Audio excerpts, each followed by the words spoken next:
Kwa majina mimi naitwa Aloni Msabila Kishimba. Mimi ni mkazi wa kata ya Mwanzoli, kijiji cha Kitengwe, kitongoji cha Iguma. Mzee, unafahamu tarehe 29 Oktoba mwaka huu kuna nini kinachotokea katika nchi hii? Nadhani ninavyojua mimi tarehe 29 mwezi huu wa 10 tuna jambo la kitaifa hapa ambalo ni uchaguzi mkuu utakaohusisha rais, wabunge na madiwani. Naam.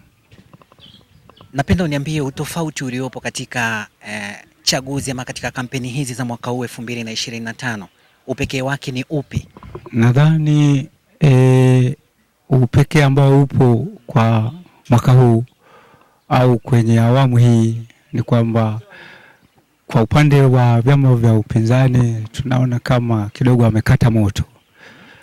Naam, kwa sababu mpaka sasa hivi tunapozungumza hamna diwani yoyote wa chama upinzani anayegombea kwenye kiti cha udiwani katika kata hii. Naam.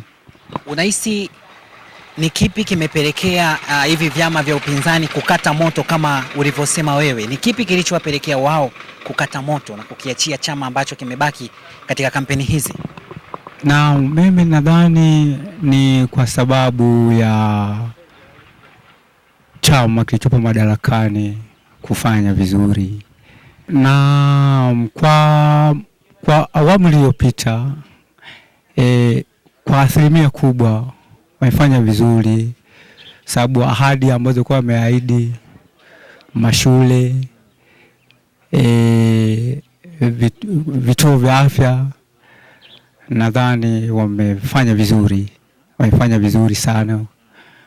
vizuri sana, kwa sababu kwa maeneo ya kwetu haya tulikuwa hatuna shule za sekondari, tulikuwa hatuna vituo vya afya, tulikuwa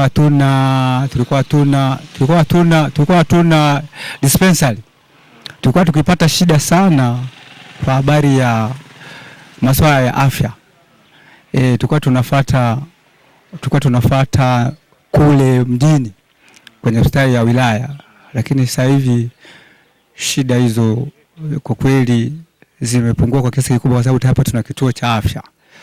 Ndio bado tuna hiyo shule ya sekondari ambayo iko kata ya Mwanzoli. Kwa kweli tunashukuru. Kwa habari ya umesema kuhusu yale mazuri ambayo tulikuwa tunatamani na hata wao waliahidi ambao hajatimiza, shida inakuja kwenye upande wa maji. Kwa upande wa maji iko shida, kwa sababu kuna baadhi ya vitongoji hapa bado hayajapata huduma ya maji. Kwa mfano visima vile vya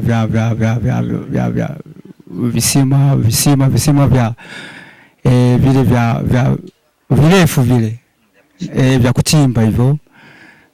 Pia haya maji ya mtandao wa Ziwa Victoria, kuna baadhi ya vitongoji hapa hatujapata, nikiwemo na mimi kwa kitongoji changu cha Iguma, bado hatujapata hayo maji. Kwa hiyo inamaanisha imekulazimuni mpaka sasa hivi mnatumia maji ya kisima ambayo maji hayo ni ya chumvi. Yani mpaka sasa hivi kwanza hata hayo maji ya chumvi sisi hatuna. Nilikuwa napenda mwandishi hapo nielewe, hayo maji si hatuna. Sawa, hatuna hayo maji ya kisima. Ina maana tunatumia maji haya ya kwetu ya kuchimba. Tunachimba wenyewe. Lakini hapo awali ulisema kwamba kuna visima vimechimbwa na serikali. Ndio, kwenye baadhi ya vitongoji.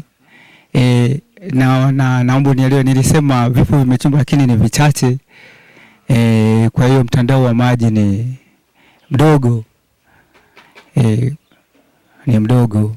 Sasa kwa kumalizia, nataka nijue wito wako ukibeba dhamana ya wananchi wa mtaa wako, wananchi wa kijiji chako. Nini wito wako kuelekea tarehe 29 Oktoba 2025?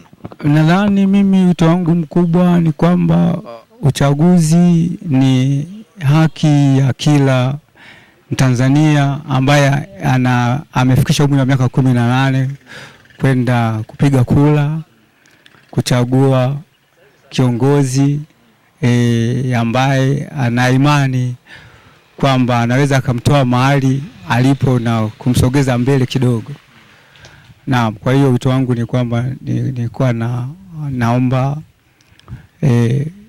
kwa upande wa kina mama, vijana, wa baba na kila mtu ambaye ana umri wa miaka 18, twende tukatimize jukumu letu hilo la kuchagua viongozi au watatu: rais, mbunge pamoja na diwani.